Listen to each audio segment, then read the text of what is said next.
तो क्या हाल चाल भाई सारे भाई हैं कि आज की वीडियो में आप बतावांगे विजिटर वीजे के बारे में। विजिटर वीजा यानी टूरिस्ट वीजा। सबसे मेन पॉइंट आ जिनसे 2 पॉइंट आ प्रोसेसिंग टाइम। अरे एक भाई थाना के पता होना चाहिए जब हम उरा आवा, क्योंकि बहुत से बंदे का वीजा आवा उन्होंने कुछ नहीं पता होता मेरे भाइयों कि कुछ करना हो के कुछ नहीं, उरा का क्या होगा। तो इसके बारे में थाना पूरी डिटेल देवांगे मेरे भाइयों। तो चलिए वीडियो ना करते हैं स्टार्ट। अगर आप नवे हैं तो चैनल ना कर दो सब्सक्राइब और वीडियो ना कर दो अच्छा सा लाइक, और अपनी अगली वीडियो भी ऐसी ही आवागी। तो पहला करेंगे बात भाई वो प्रोसैसिंग टाइम की। प्रोसैसिंग टाइम के आप फाइल लाई एजेंट पर गए, किसी भी एजेंट होया था ना मैटर नहीं करता, उन्हें थारी फाइल लाई थारा 2 वीक्स लगाएंगे बायोमेट्रिक और मेडिकल होने में। उसके अंदर अंदर थारा आ जा अगर एजेंट अपनी सही फाइल लावा। और उसके बाद 30 से 40 दिन लगा मेरे भाई वो वीजा आने में, 30 से 40 दिन लगा भाई पासपोर्ट आने में।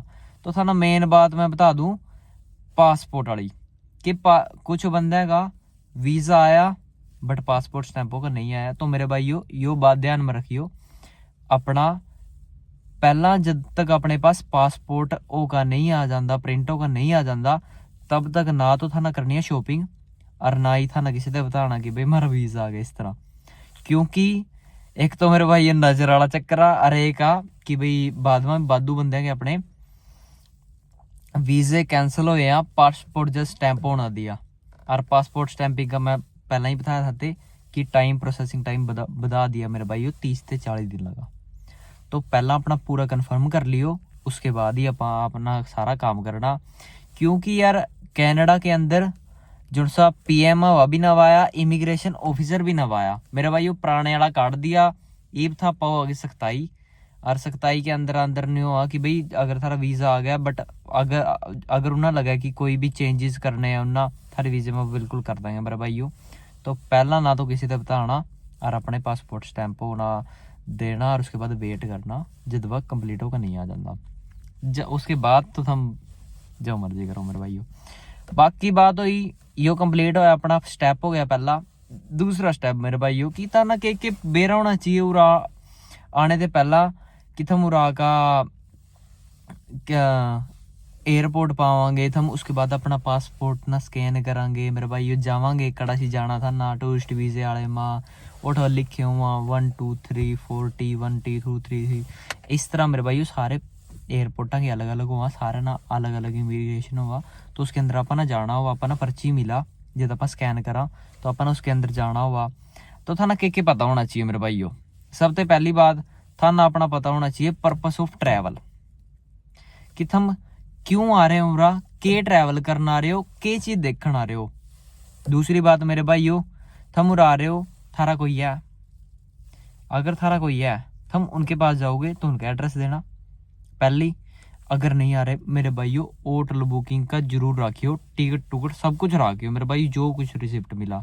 अपना एक भाई सिर्फ होटल बुकिंग करके उसका वीजा कैंसिल हो गया, उसके इतने पैसे बर्बाद हुए और थाना बता नहीं सकता उसके लिए कितनी माड़ी हुई।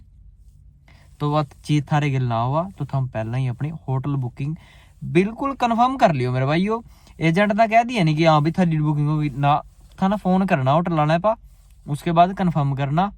और जो कुछ रिसिप्ट देगा जितने भी मनी की हुई 1 महीने की और थाना वह लेकर आनी है। उसके बाद थाना पता होना चाहिए कि मैं इस दिन उरा घूमूंगा, इस दिन उरा घूमूंगा, इस दिन उरा घूमूंगा और इस दिन मैं वापिस आऊंगा इंडिया। क्योंकि जब भी आप वानू चाहवा कि अगर बंदा घूमन आया इंडिया के इमिग्रेशन वाले घूमन आया तो वहां बैक कंट्री में वापिस जावा, ठीक है मेरे भाइयों। तो अपना पर्पस ऑफ ट्रैवल के अंदर सब कुछ देना कि मैं उरा उरा घूमूंगा, इस सिटी मारा है यो देखने जाऊंगा, इसके बाद मैं वापस घर आ जाऊंगा। जब जाकर मेरे भाइयों थारा वीजा अप्रूव्ड होगा, इस तरह नहीं होता। ये बात कर लें आप पेमेंट के बारे में। पेमेंट किस तरह, पेमेंट में कह रहा है कि अपनी इनकम कितनी दिखानी है। तो मेरे भाइयों इमिग्रेशन के अंदर इनकम आ कि $10,000 से ऊपर आपके बैंक में होनी चाहिए।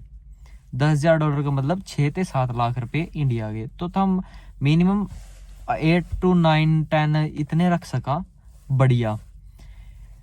और भाई और थम अपने माँ बाप की भी थोड़ी बहुत इनकम दिखा सका कि भी वो मेरे बापू की इनकम इतनी आ, मेरे बड़े भाई की इनकम इतनी आ, तो इनकम दिखावा नहीं उन्होंने लगा कि हाँ भाई बंदा थोड़ा हा रिच आ, नू नहीं है कि भाई वो उरी रह जाएगी जो कुछ भी है मेरे भाइयों, अपनी इनकम बढ़िया लानी है मेरे भाइयों, जब जाकर इथारा वीजा अप्रूव होगा। और मेरे भाइयों एक और बात बता दूं, कुछ एजेंट कहाँ भी तो इस कंट्री में घूमे तो इस कंट्री में घूमे घूम का जा, फिर उसके बाद तेरा भी फाइल लग जाएगा, 2-3 लाख रुपए थारे खराब हो जाएंगे मेरे भाइयों। ऐसा कड़ी भी फाइल में नहीं लिख रखा है, इमिग्रेशन के अंदर कड़ी भी किसी भी नोट में उन्होंने लिख रखा है कि भाई थम इस कंट्री में जाकर आओ, इस कंट्री में जाकर आओ और फिर थारा वीजा देवांगे कनेडा वाले। तो मेरे भाइयों अपने पैसे ना बर्बाद करो, था ना जिस कंट्री में जाना उसी कंट्री का वीजा लगवाओ। अगर मेरे भाइयों थम घूम गए 2-3 लाख लाए और थम दोबारा कनेडा की फाइल लवावा, अगर उन्हें फाइल सही ढंग से ना लाई और थारा फिर रिफ्यूज लगा मेरे भाइयों, थारे पैसे जाएंगे खराब। तो मेरे भाइयों इस बात का गौर से ध्यान रखो। और ये सारी बातें जितनी बताइयाँ स्टेप बाय स्टेप इन्ना चकड़ी लिख लो और नहीं अपने एजेंट से पता करो थारा पर्पस ऑफ ट्रैवल क्या थम होटल कड़ा थारा थाना कड़ा घूमना मेरे भाइयों, थम वापिस आने का वहाँ भी देवांगे लेटर, उसके अंदर के कहना, क्योंकि मेरे भाइयों थाना कुछ नहीं बेरा होंदा जद भी आवा था बुरा, क्योंकि एजेंट कुछ नहीं बतांदा मेरे भाइयों, कॉपी पेस्ट वाली फाइल लावा, एक फाइल चक लेगा उसके अंदर सिर्फ नाम चेंज कर देगा, पासपोर्ट चेंज कर देगा, उन्हें खुद नहीं पता होंदा, उन्हें कि किसी और पद ले रखे हो। तो ऐसी गलती थारे गिल ना हुआ, तो थम संभल कर हो मेरे भाइयों और अपनी इंफॉर्मेशन सारी इकट्ठी रखो। और थाना पता होना चाहिए कड़ा घूमना कड़ा नहीं, इस दिन आना इस दिन नहीं, इस दिन इतने बजे मैं उरा घूमूंगा, ठीक है मेरे भाइयों। और यही थी अपनी वीडियो, प्रोसेसिंग टाइम का बता ही दिया मेरे भाइयों, 2 वीक्स ते लेगा, 3 वीक्स उसके अंदर बायोमेट्रिक मेडिकल के अंदर लगाएंगे, 30 से 40 दिन वीज़ा, 30 से 40 दिन पासपोर्ट। तो यही थी मेरे भाई ये वीडियो, आगे भी और इन्फॉर्मेटिव वीडियो आती रहेंगी, तो थम चैनल ना कर लियो सब्सक्राइब और वीडियो ना कर देगा अच्छा सा लाइक, और मिलते रहेंगे मेरे भाइयों। और था ना कोई भी डाउट हो तो थम नीचा कमेंट करते हो, मैं कमेंट देखकर आपका रिप्लाई करूँगा, अपना मेरे घर बात करनी है वो कोई चक्कर नहीं है, आपको पूरी हेल्प करांगे। तो चलिए वीडियो ना करते हैं एंड, तो ठीक है मेरे भाइयों।